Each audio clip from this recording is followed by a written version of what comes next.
What's going on, STR Nation? Welcome back to another episode of the Short-Term Rental Secrets Podcast. I am your host, Mike Sjogren, here as always with my main man and brother from another mother, Mr. Emmanuel Pani. E, what's going on?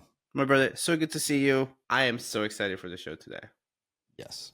It was one of those moments where it's like, I feel like we know each other already, but this was the first time we actually connected because I think we all follow each other's stuff. But today we've got Sarah and Annette from Thanks for Visiting. If you guys haven't checked out their stuff, they are an amazing duo that puts out a ton of fun content, and they're just helping out a lot of people and doing a lot of cool things. So let's dive in with Sarah and Annette from Thanks for Visiting. All right, Sarah and Annette are officially in the building. Well, virtually anyway. Welcome to the show, guys. Thanks for having us here. Hello, we're excited. Yeah, this is going to be fun. I feel like this is long overdue. I feel like I know you, but we don't really know each other yet. So I'm excited to get to know you even better today. Well, we like the duo on duo. It's very rare to have two and two. It's normally one host or co-host, so it's fun to have fellow co-hosts on. Indeed. So for the listeners that don't know about you guys, and thanks for visiting and everything, why don't you just give an overview of who you guys are, what your business looks like, and then we'll rewind time and go back to the beginning to figure out how you guys got here. Well, we have to do our really cheesy intro, so we apologize for that. But my name's Sarah Karakaian. I'm Annette Grant, and together we are Thanks for visiting. And I met this lady when I moved from New York City to Columbus, Ohio and I'll go back a little bit as well, but just where this Thanks for Visiting came from. I moved to Columbus, Ohio in 2018 to find an area where I can invest in real estate with less red tape, because I started my real estate investing journey in New York City. And I went to a city council meeting because right when I moved here, they put regulations on the discussion for the city of Columbus. And I was like, I just moved here. And the regulations were really strict. They essentially wanted to limit us to weekends only. And so I showed up to all 3 city council meetings, but at one of them, Annette sat right next to me, struck up conversation. She was already starting a podcast about short-term rental hosting and asked me to be a guest, but the chemistry there for the discussion was so good that she invited me to do it with her. And that's where that started, really with the intention of just nerding out together on a podcast and seeing who else would want to listen. And we could never imagine that people other than our moms would care what we would have to say. But that was like 5-6 years ago now. So yeah, we have 400, we're over 400 podcast episodes in now at this point in time, which is crazy to say. But I want to just pause really quick on that city council meeting for everyone listening. Showing up matters. So if there is anything in your area, a city council meeting, any sort of public meeting, your presence matters at each and every one. And if you don't think regulations are coming to your area, be ready. They will be coming to your area. So make sure you know the people in your community.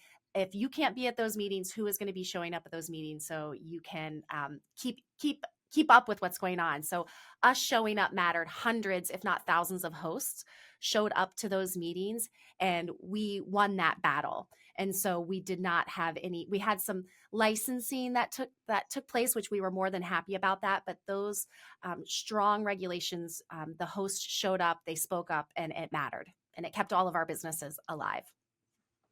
Amen to that. And I'll plug my buddy Dave Krause over at Rent Responsibly, who's helping fight the good fight with his amazing team over there. So absolutely second that. So how did all this start for you guys? Like, how did you get into the short-term rental space? Yeah, I'll kick off my story. I used to be a Broadway performer. So I lived in New York City. I did Broadway musicals. And that's all I wanted to do my entire life was do that. And I've always kind of been in like the gig economy, essentially. So when a Broadway show is done, whether I was on a tour or a regional show, you essentially start over again. And there were opportunities for us to quote unquote grow wealth as a performer, but they weren't great. So my husband, when I met him on our first date, we both asked each other what our credit scores were. So like if that gives you any sort of temperature of what kind of relationship we have. Who won the credit score battle? No, we're always neck and neck. Every time we get like any sort of financing done, we always see like who's winning at that point in time. But what a sexy conversation for a first date, It really gets your engine going, It's just like, hey, like just FICO, like just give it to me. How do you check it? Just like hot, like it's Is just that hot not and heavy. normal? Am I weird? It's totally no, yeah, you're great. I'm okay to be weird. That's cool. I say all that because he introduced me to Rich Dad Poor Dad, and I couldn't get it out of my head. And so, my husband was he's an architect, and I was a performer, and we decided to buy a rental in New York City. We did the whole 3% down, and at the time, this was 2010. Airbnb had just come to the New York City area. And I convinced him somehow to give it a try because we bought this home that we lived in upstairs. It's not a duplex, but the basement area had its own entrance. And we renovated it to have its own bathroom and living space. And then I did a little coffee station, a little fridge situation, because when you're an actor and you leave on a tour, you get another actor to stay in your space who might be in town for another project. So subletting has always been a thing that I had done in New York. So now Airbnb was just making it, I don't have to go into like quote unquote gypsy housing Facebook groups anymore. The world was my oyster. And so we put a door between that space and the rest of our home. And very quickly we were, our mortgage was being paid for and we were making money. So that was 2010 and we just didn't look back. And so fast forward to 2015, we somehow found ourselves on 8 episodes of an HGTV show. We flipped a vacation rental, and that was just kind of like solidifying it. It's like, I think there's something about this vacation rental, short-term rental, furnished rental thing that I'm supposed to be doing. I had been in hospitality all my life, working in restaurants or hotels, again, between gigs, and just good at it. So we went all in, sold everything in New York, moved to Columbus, Ohio, essentially exchanged all of those assets into assets here in Columbus. And that's when I met Annette and decided I had like a home improvement blog prior to meeting Annette. And she showed me the wonderful world of podcasting and really sharing what I knew and didn't know. Also, not knowing things and making huge mistakes can also be helpful for people. And so that's what led us to Columbus and meeting Annette. But Annette's story is very different than mine. Yeah. I was not singing and dancing, but I like to say I'm on my 3rd career. All of my careers have been very successful. I helped build businesses, and my last one, I had helped build a e-commerce apparel brand. We have retail locations, but also e-commerce, and that business, it was just time for me to move on. I'd been there for almost a decade, and I didn't know what was next, but I'd been going to an office for 20 plus years. And had hundreds of employees, and was like, I couldn't ever do my work without going to an office. And I was like, I want to solve for this problem. I don't want to go to an office anymore. And so I took some time off. I had a very nice severance package being an employee and a equity stake in it. And so I had some time and breathing room. And the one thing I loved about e-commerce is I loved the availability of the entire world to be my customer. And I was like, what else is out there where the entire world can be my customer? I don't have to go to the office. And that is where the gig economy, I was thinking Uber, Airbnb, no one wants me driving them around. So that was out of the question. But Airbnb, and I'm not even going to say short-term rentals because I didn't even know what short-term rental meant. I didn't know what an STR was, but I knew what an Airbnb was. And I had a friend who owns thousands of properties here in Columbus, Ohio, and I partnered with him on properties. And because I was like, who comes to Columbus, Ohio? Well, guess what? A lot of people. And they were a huge success. And we are open to the world 24/7. That's what I love about the web. I love that about this economy that we're a part of. And I love the sharing part. I actually went to school for cultural anthropology, so I love people. I thought I would be friends with my guests. Very wrong there. I'm really now connected with all of the hosts in the world, but that's really how I got started. It was accidental of like what was going to be my next thing. The Airbnb or the gig economy was going to be I'll do this while I figure out the next thing. Not knowing it was the next thing. So that's why I always encourage everyone, take that chance. That thing that you don't think might be the next thing could be the very next thing that's right for you. And so that was a great, that thing that I thought was just going to be like, help me understand, what my next step was awesome. And then I didn't have to go to the office. I mean, I guess you were on 24/7, which is a little different than having to go to the office, but it really helped me find that next step. So I haven't been to an office since, and that was 2016. Proud to say right. that. I probably work more than ever, but don't have to go to the office. Well, it's a fun business. So, And so I work for myself. I was building businesses for others, and now I'm building businesses for myself, which feels way amazing. more rewarding. Yeah. Absolutely. So what do your portfolios look like now? Are you guys just on the ownership side? Are you doing some management and co-hosting? Any arbitrage? Like, what do the portfolios look like now? Yeah. So Annette and I both own property together. I own property with my husband, and I'm a licensed property manager here in Columbus and manage anywhere up from 50 properties, both in the Columbus area, Hocking Hills area. And we actually just purchased last year about 134 acres in the Hocking Hills area, and we're gonna learn the world of glamping. And so that's our newest endeavor and project. So yeah, we're in it deep. Yeah, we're building septic right now for Yes. all those people that are interested in that. Back to sexy conversations. It's just like from credit score to septics, Yep. Connected with Stacy St. John. Yes. Yep. Are you familiar with her project over there? I'm not as familiar with her project in Hocking Hills, but I know she's doing one. It's going to be pretty amazing. So Awesome. you guys should connect on that. I think it'd be fun to Collab. compare and collab a little bit. For sure. I miss Stacy. We should have her back on to talk about it. So that's the next big thing. And so who does what? So do you guys have clearly defined roles? Like what's the day to day like? Yeah. So obviously we also run Thanks for Visiting, which is another full-time endeavor for us. Annette is usually on the financials, and I am usually in operations. And that definitely helps us get things done. And so we know who's in charge of what. So anything that's like guest facing or team facing is my jam. And then anything that's behind the scenes, running the behind the scenes business, texting our attorney. She just got off the phone with our bookkeeper. That's Annette's role. Got it.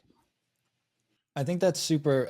I'm glad he asked that because, people ask us all the time, especially when they're newer, should I get a business partner? I'd love to start this business with my friend. And I'm like, cool. Do you have complementary skill sets, or do you just want an accountability buddy to just, get in the ditch with you? Right. So the fact that you guys have those complementary skill sets, and I don't know if it was super clear at the beginning, but the fact that you've got that seems pretty dialed in now. It just, when you have that clarity, it just allows you to go so much faster with so much less pain, I'll say, and less awkward conversations of like, okay, well, she's getting the final say on this, she's getting the final say on this, and these are our lanes. We can also share with everyone something that was pivotal for us very early on is we did the personality test predictive index. And we did that years ago. And it's funny, we just went back to it last week at VRMA, at the Vacation Rental Management Association event. We were talking about it there, but that was really important for Sarah and I to learn what our strengths were, how we work, what would be the best way for us to work. And looking back, that was one of the best investments that we made. And we didn't even think really that deeply about it when we did that, but it has helped us tremendously through so many different phases of our business. So I can offer that to the listeners. Like you said, Mike, if someone is wanting to get a partner, like do that work ahead of time. One thing that Sarah and I always like to share, do not be scared of what the exit is. In your operating agreement, talk about the end.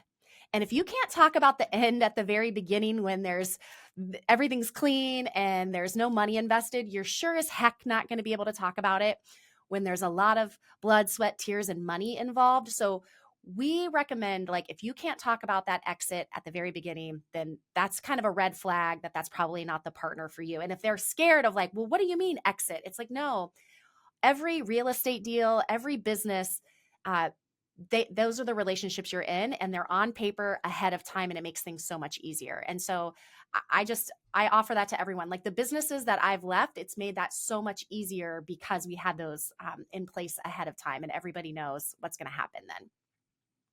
Such a great point. The PI is phenomenal. Mm-hmm. I've had the whole team go through that. I have them go through the Enneagram. I've had them do another one that I like, 5 voices.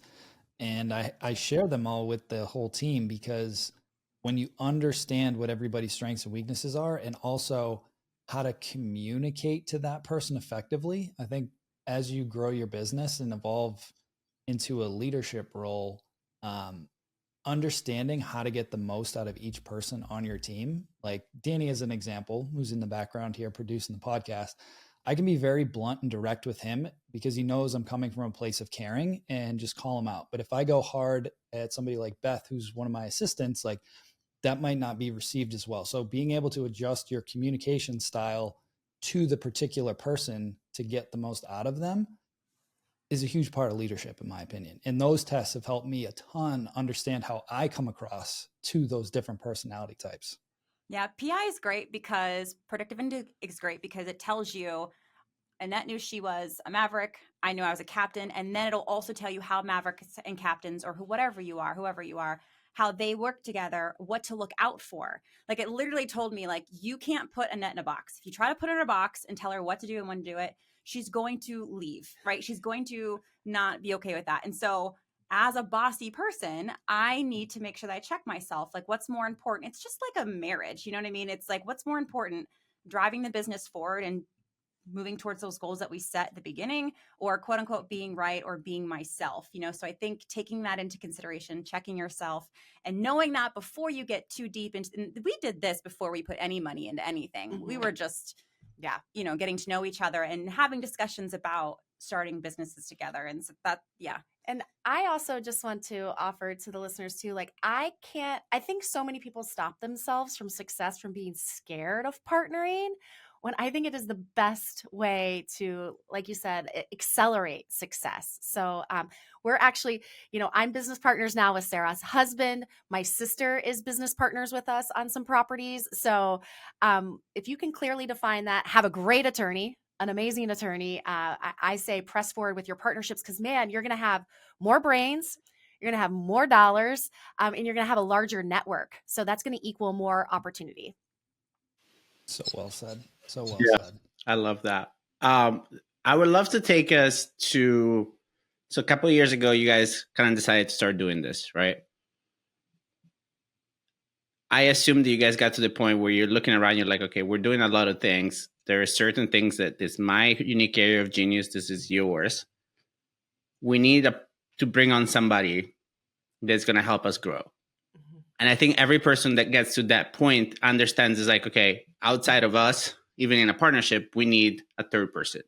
Do you guys remember for each one of the businesses what the hire was? How did you find them? And like how they help kind of scale your business from that point on? Yeah. The great part, I want to continue on with predictive index a little bit.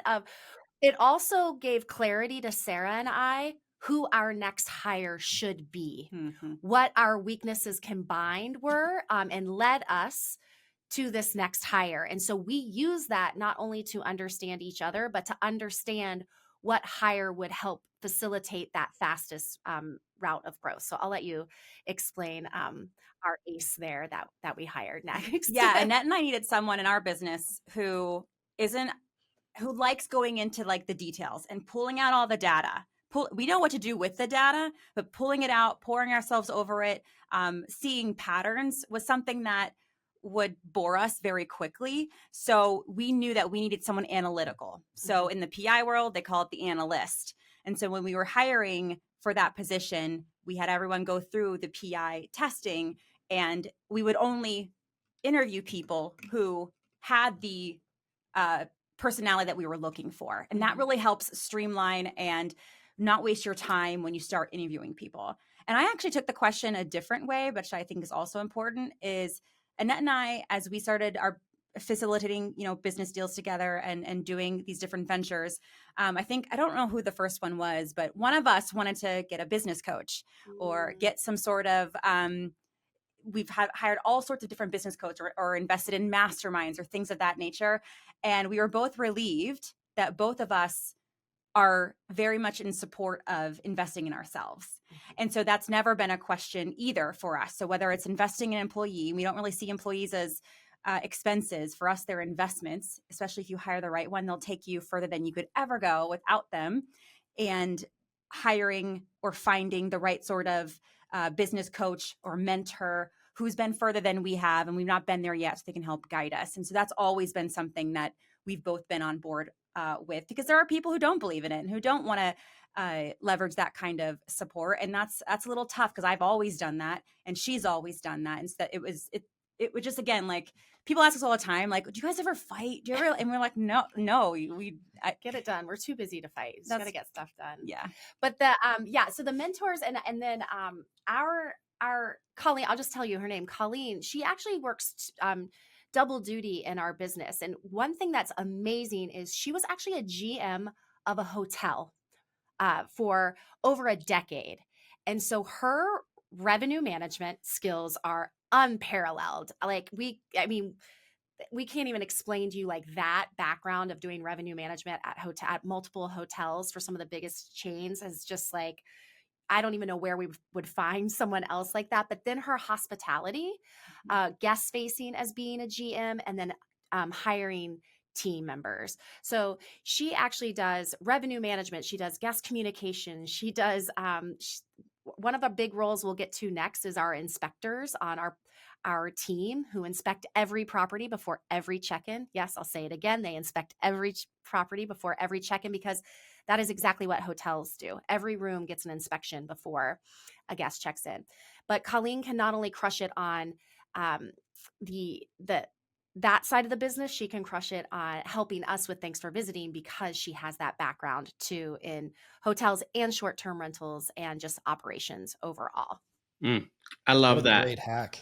Oh, yeah. Man. Everybody just go hire a hotel GM. Start poaching. Yeah. But and this is actually for everyone. Like the folks that were in hospitality, especially during COVID, they are ready for a change. Kind of like you guys heard it in my voice of like, I had to go to that office for 20 years. Like a lot of people in hospitality have been going to the hotels. They have been going to the restaurants for years. And that's the only thing that they know. And they are looking for work from home, maybe a little bit more, or work remote, or be in and out of properties, not tied to those specific locations. So I think there is a hotbed of talent. We actually know a couple of friends who have also hired the same old hotel GMs for their management companies also. So we can share that. We've heard this, and I know that there's a hotbed of talent out there that others could hire too.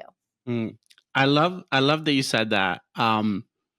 And what I'm curious about on this specific topic is Mike and I talk about all the time hiring A players. There is an assumption that a A player is going to want a lot of money. And in my experience, the A player, yes, wants to be paid well and fairly, but then there's also a whole other area of things that they may care about. So in hiring her, do you guys remember how much of an emphasis was salary alone versus like, okay, like she cared a lot about, I don't necessarily need you to check in or clock in at a certain time. What was some of the other benefits that you guys were able to give her that got you this A player? Sure, because we knew like we can't compete with Hilton. We knew we that. We didn't even try. Yeah, we knew that right out of the gate. But there are some intangibles. Number one is to be. She's very interested in real estate. Wants to have her own portfolio. So being able to see behind the scenes there and continue that education, she had that hotel education. I can share with you, she has the opportunity to put her children on the bus and get them off of the bus, which to her is invaluable. And she never, ever, ever would have had that opportunity if she would have stayed at the hotel. So there are some intangibles. Again, I'm just going to share, she was really excited to work for female founders. And so that was something that she hadn't had an opportunity to do too. So there were, like you said, it's like we kind of had to stack these things that don't fit on a spreadsheet and might not ever like have a financial dollar amount associated with them, but there is value. Okay. And so that's, and Sarah and I talk about that on real estate deals too. Like you have to know your why. Like a property might not pencil out the way you really, really want it to, but like, is it a family property? Is it a legacy property that you just want to keep in the family and short-term renting helps you do that? Is it your place that you want to retire and this is going to get you there faster? It might not be the biggest cash flower, but that's where like sometimes, yes, absolutely do the spreadsheet, but what are those other things that you have to put your own value on? You have to quiet the noise. And so that was what we did with her, is provided other value for her. And the same for when we choose properties too. Mm. I love that answer. I want to reiterate that to make sure the listeners heard that, because the money side is one piece of it. And Ian and I talk a lot about this in the different masterminds, especially at our highest level one, where these folks are crushing it. They're doing hotels, they're doing a lot of big things. And our focus is really around lifestyle design, right? Like I have an 8-year-old son, I have an 8-month-old daughter. I spent 2 hours at a school this morning for their Halloween parade. To me, that I could do way more transactions right now. I could be making way more money right now, but that is way more important to me at this point in my life. And when you realize that, and most people do realize that, the majority of people on my team took pay cuts to come work for us because we had other benefits, and they just knew that if they hung around us more often, other areas of their life would get better, right? We're big into personal development, like you guys are talking about, big into coaching. I bring in my coaches to work with some of these folks. Like I give them access to certain people. I help them if they want to get into the real estate space. I give them the flexibility to leave earlier if their kids are sick or they want to go, like whatever. Like there's so much more than just the pay side of it to create that fulfillment. Right? It's not so black and white anymore of like, you go to work for 40 years to live the rest of your life one day. It's like, no, we can have both now if we're intentional with it. And that's, to me, one of the beauties of this industry, and why I got into it to begin with was the time freedom. So I think one of the parallels too is, again, about properties, is like Sarah and I know we could go buy different properties in different locations and make more money or a higher cash flow.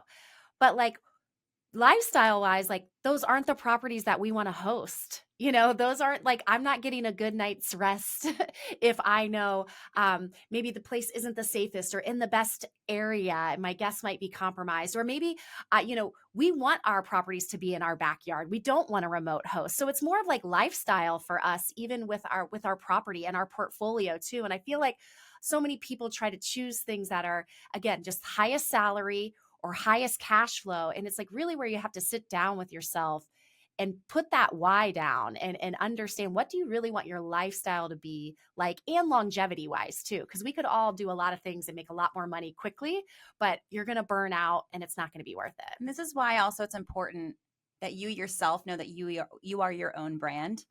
I mean, the fact that, Colleen, when we reached out to her, it was targeted. She had communicated with us from watching us on Instagram, and so anytime you pop in anywhere that is visible, and just making sure that you are who you are at your truest self, you're trying not to be trendy, you're going to attract A players as well. And they want to be a part of what you're building, especially like you said, Mike, when you give them opportunities to be a part of all the things that make you who you are, because they're attracted to you and the greatness that you're trying to give back in the world and share. And that's also how we were able to attract her and have her now for going on almost, 2 years with Thanks for Visiting, and even longer with our property management company. So I just keep saying, keep doing great things, share with people what you're doing and why you're doing it. And when you do need help, or you're ready to hire that first person, whether it's a vendor or an employee, the hope is that you're going to attract really awesome people, and you'll know because they want to stay with you and they're willing to leave a higher paying job to be a part of what you're building and that special thing that you're doing. In that vein, I remember, and E and I joke about this, like at the beginning when we started this podcast 4 or 5 years ago at this point, and getting on social media, it was so uncomfortable at the beginning, right? I was a CPA for 10 years. I was the number cruncher behind the screen, afraid to talk to anybody. Like that was just who I was. And there's a lot of folks out there that they're almost afraid to talk about their business. They're afraid to put themselves out there. So I'd love to hear from you, what that was like at the beginning and what building, thanks for visiting. It's obvious that you guys love what you do because it comes through. You can't fake that authenticity, and you can just feel that energy and all your content and all the stuff that you guys are doing, which is awesome. So for the folks that are considering, or they feel like they should put themselves out there more and really focus on building their brand and putting themselves out there, what advice would you give to them? Gosh, it's like the world needs you, like the way we do things is very different than the way some of our colleagues do things or our, and so that's special. And I think the more that we remain authentic, sharing the good and the challenging, it's also been a great learning opportunity for ourselves to be humble, to remain humble, and to know that we don't have all of the answers. And actually, the things that we're still questioning, we bring back to our audience or our mentors or our friends and family, and they help us in return. And never shutting off the ability to ask for help, I think, is also a great quality and character to have. Especially when you put yourself out there, you're going to feel like you're supposed to have all the answers, and you're supposed to only do things the quote unquote right way. And I think Annette and I swore that off in the very beginning, and that was the great thing about building a friendship with her and then a business, is that with each other, we were able to remain honest and humble and question things. And we still do. It might be something that we feel like we're supposed to know, but we'll still ask those questions and just know that, there's just no way we can know it all and have all the right answers. And I think we're appreciated for that more than we're not trusted for that. And so if anyone's out there who's wanting to start a meetup or speak somewhere or share what you know, it's like, I know that when I go somewhere and I can hear a different perspective from someone who does the same thing that I'm doing, just a different way, it enhances my life. And so I'm grateful that they put themselves out there. And there's so many ways to do that. And you'll never know unless you try. And I have a very different perspective because Sarah was on stage for a living. I still get nervous every day. I still don't like to see myself or hear myself.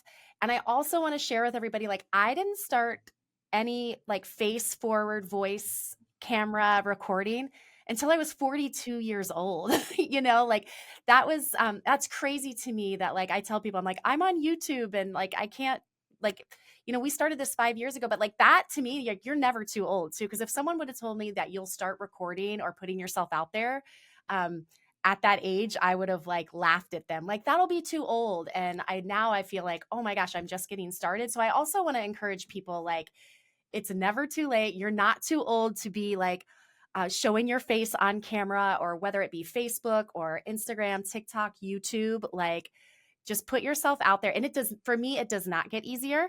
But it has afforded me to meet so many amazing people. Like, I put myself out there more because I know the opportunity that's going to bring me, even though it's uncomfortable. And it's still a challenge. It might not get easier, but I know what I want, and I know what my goals are, and I know it's going to help me get there faster.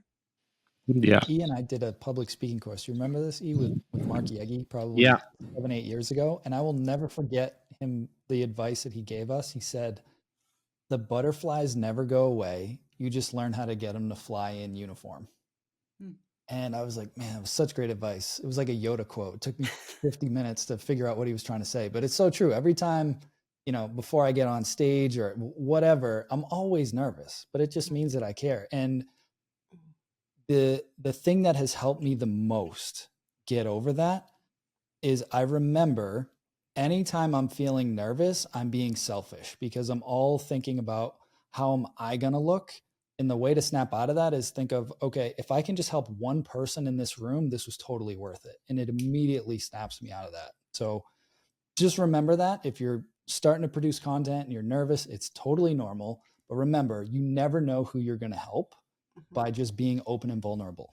And even on your like properties social media, we have so many people in our membership and they're like, what do I put on social? What do I do? I'm like, tell the story of your property. Like, show you building the brand new bed for your guests that you can't wait to host. Like, your guests they want to see you. I think they want to see your face. They don't get that when they go to larger brands. So show them who's going to be hosting them. Show your sweat equity. Show the before and after. I think people are really scared to show the messy middle, and the messy middle is what people are drawn to. So if you have your a social for your property, that can be invaluable also. So your guests want to see you. They need to see you, and that you can make more money by letting your guests know that you're the one behind the property. So good. Mhm. So good. Show the I'm gonna messy shut up middle. now, E. It's I've a been hogging beautiful the thing. mic. No, I love, and a lot of the stuff that we said is stuff that we've been kind of like saying lately. It sounds like we're kind of on this train of like social. And I think for me, a big thing has always been like, the more I lean into a labor of love, the easier it is for me to share it. Mm. And the thing that I love hospitality. So for me, it's a labor of love. And like, I've always loved hospitality, and I love people. So for me, serving is just a labor of love. And so the moment I feel myself feeling jaded and I go look at it, it's because I'm not doing the things that I love to do. And so one of the blessings of life is the fact that there is so many people that are going to love doing the things you don't love to do. Right? Like find a Colleen, like find your Colleen in your life that does all the things, and she geeks out on it. And I think the biggest thing that I've learned in terms of leadership in this last year is the more I can empower others to pursue a labor of love, the better my ecosystem is going to be and the more fun it's going to be. Mm-hmm. So on that topic, I would love to ask you guys, what are some things that you guys are excited about right now that you're creating, maybe content-wise? I know you're working on your YouTube podcast. Kind of walk us through that and what's exciting things that you're working on. We just did a 2025 planning situation the past 5 days.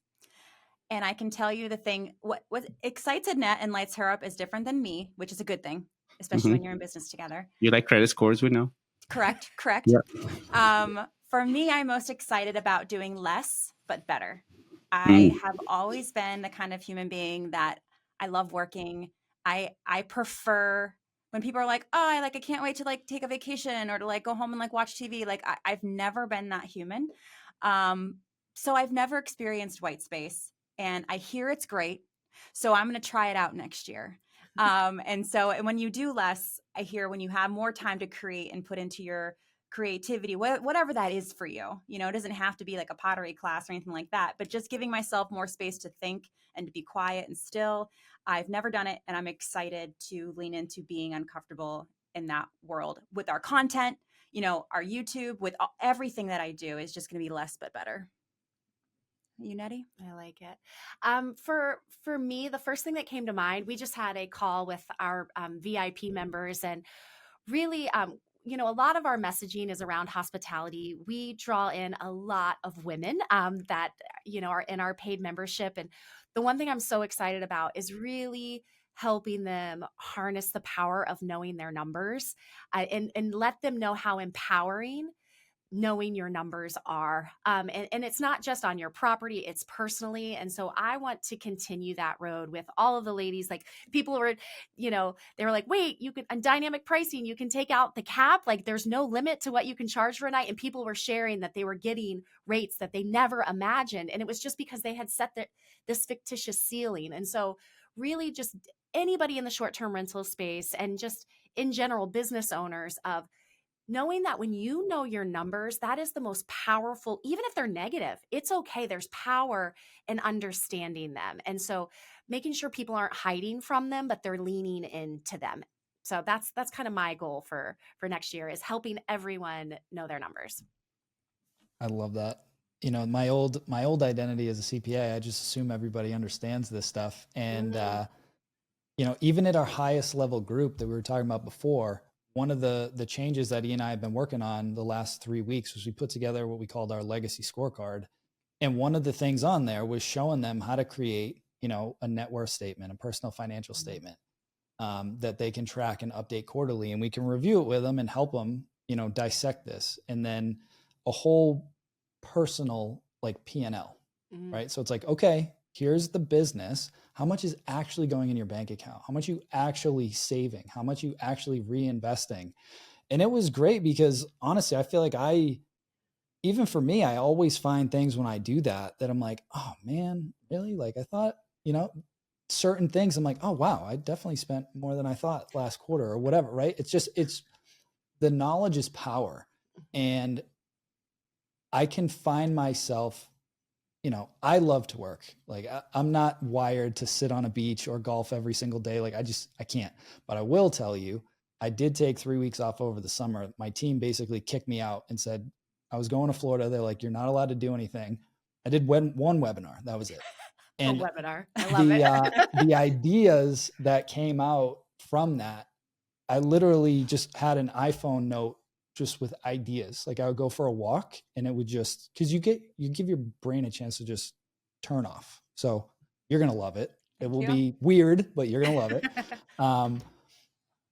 But just giving yourself that space and that clarity, because at the end of the day, if you're only focused on growing the business and you're forgetting why you're building it and is it actually serving you? Mm-hmm. Are you actually profitable, or are you just making money and it's going out and you're not capitalizing on it? You're not actually creating those experiences like you could or should if you just gave it some energy and a little bit of focus, even on a monthly basis, to just make sure you understand your numbers.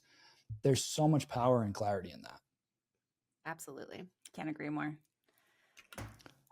So I know we're running much longer than we normally do. I feel like we could chat it up for 2 hours. Oh my God, this was so enjoyable. I know I didn't want to elaborate because I'm like, well, I don't want to keep everyone, but it's like, and I don't know what it's like. Where do people get when they feel like not looking at their numbers or what they set out to do is no longer serving them? Like it's such a scary place to be. And I think they need people like we just talked about, showing up on social media. And, you don't have to put your face out there, just because we choose that way. You could also write. You can also contribute to someone else's content, ghostwriters, things of that nature. But so I think it's our responsibility to remind people that there are definitely times where we let things go for too long and we have to do some catch up. Or like you said, it's like facts over feelings. Like if you feel like you spent this amount or you feel like it's making money and actually getting those facts dialed in, like it can be a rough road to get there, but it has never not been worth it.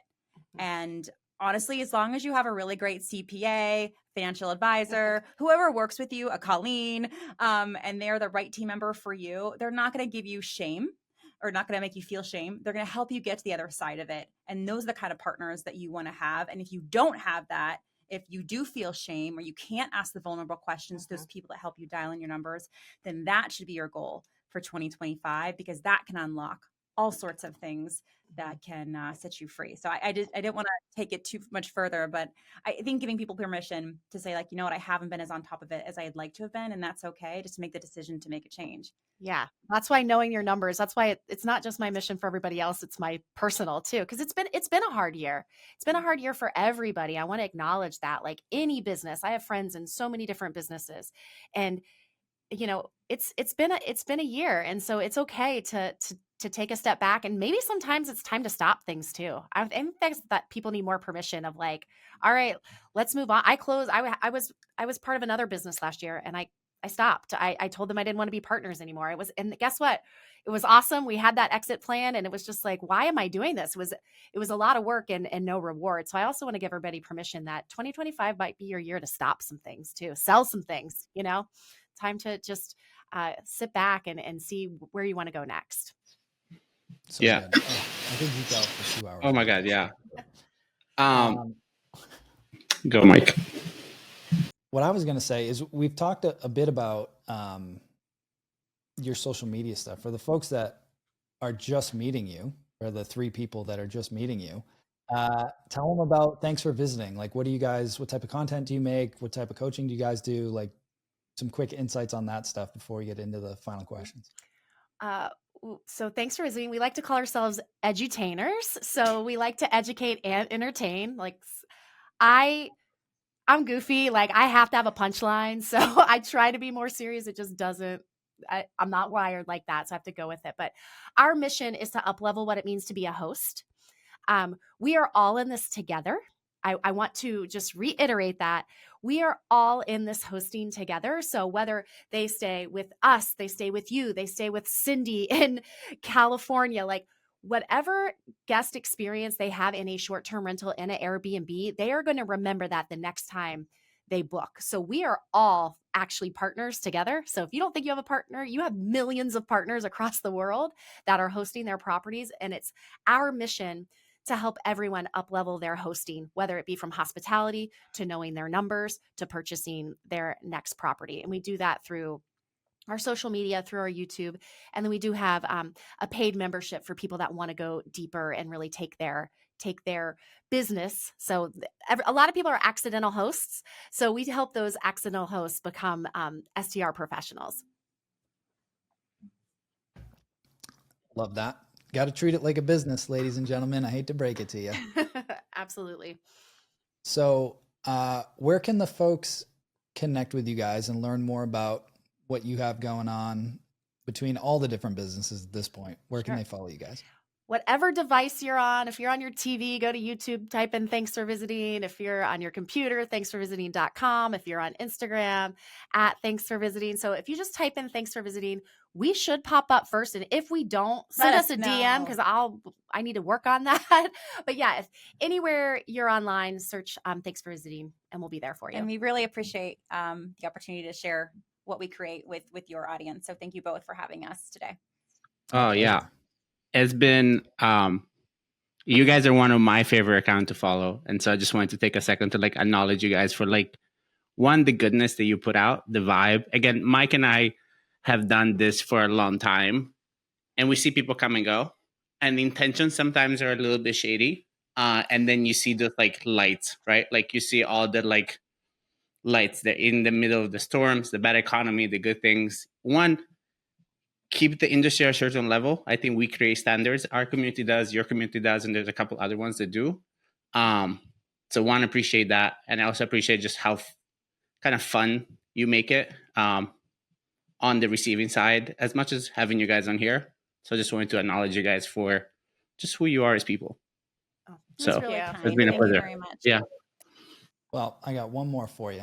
The last question that we ask all of our guests is, what is your number one secret to success with short-term rentals?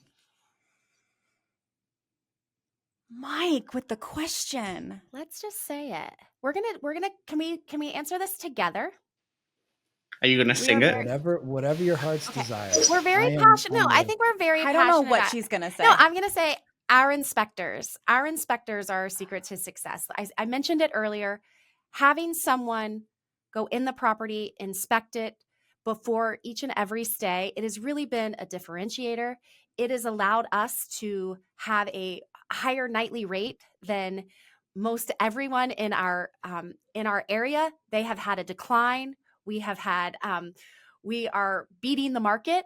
And I think that's our I know that's our differentiator because for those of you that don't know what an inspector is, they come in after the cleaner because the cleaner comes into a mountain, of so much work to do. But the inspector comes in, checks for all of the safety components of your home. They're making sure that the Wi-Fi is working, that your streaming is working, that if you leave a welcome gift, it's ready and presentable. They're making sure that the property is staged and that guest feels like they are the first guest that has checked in. So this inspector role has really been a secret weapon. And not only for our guests, but for us.